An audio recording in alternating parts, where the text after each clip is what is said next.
आरोवरती विधानसभा अध्यक्षांचा दबाव होता हे अहवालात का आलं नाही?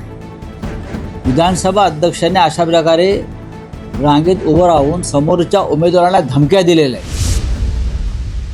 तुम्ही म्हणत होतात राहुल नार्वेकरांचा आज जो अहवाल मुंबई महापालिकेने राज्य निवडणूक आयोगाकडे सादर केला त्यात त्यांचं म्हणणं आहे की तिथला जो आरोप होता नाही, त्याचं वर्तन अयोग्य होतं. नाही आरोप मग विधानसभा अध्यक्षांचं वर्तन काय होतं?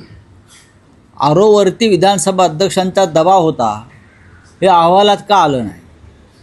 विधानसभा अध्यक्षांनी अशा प्रकारे रांगेत उभं राहून समोरच्या उमेदवारांना धमक्या दिलेल्या आहेत.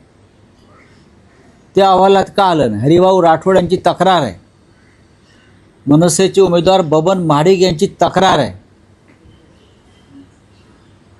हे जे व्हिडिओ समोर आले त्याला विधानसभा अध्यक्ष सरळ सरळ धमक्या देत आहेत, दबाव आणत आहेत, पोलीस कमिशनरला फोन करून राठोडांची सुरक्षा काढण्याची धमकी देत आहेत.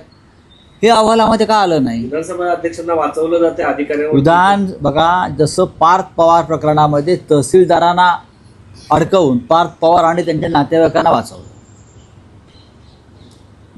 काय ते मुंडवा जमीन प्रकरणात पार्थ पवारला कुठे अटक झाली? अटक भलत्यानाच झाली, अधिकाऱ्यांना अटक झाली, त्यांचा बळी घेतला, अधिकाऱ्यांचा तहसीलदारांचा बळी घेतला. तसा इथे आरोचा बळी घेतला जाईल. नाही, पण त्यात निवडणूक आयोगाचं असं म्हणणं आहे की उमेदवार जे इच्छुक होते उमेदवारी अर्ज भरण्यासाठी त्यांच्याकडून पैसे घेतले रिसीट गेले दिल्या आणि त्यांना दिली गेली, तर अशा वेळेस ती कार्यवाही होणं ती कार्यवाही होऊ नये, ती कार्यवाही होऊ नये म्हणूनच विधानसभा अध्यक्ष तिथे येऊन उभे राहिले.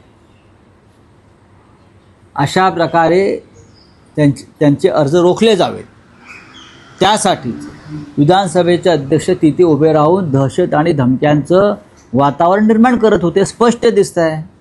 तुम्ही कोणाची बाजू घेताय? तुम्ही गुन्हेगारांची बाजू घेऊ नका. हे व्हाईट कॉलर क्रिमिनल आहे सगळे आणि त्यांना कायद्याचं ज्ञान असल्यामुळे त्या कायद्याच्या ज्ञानाचा वापर राजकीय गुन्हेगारीसाठी करताय. यंदा प्रचारामध्ये उद्धव ठाकरे हे सभांपेक्षा शाखा भेटीने जास्त भर देत आहे का? कारण की सभा ज्या आहेत त्या तूप धडधायच्या, मात्र आता यंदा शाखा भेटी जास्त चालल्या. नाही, शाखा भेटी ही सुद्धा एक सभा. त्या कालचा तुम्ही जर शाखा भेटी पाहिल्या असतील तर प्रत्येक शाखेच्या बाहेर एक सभा झाली आहे.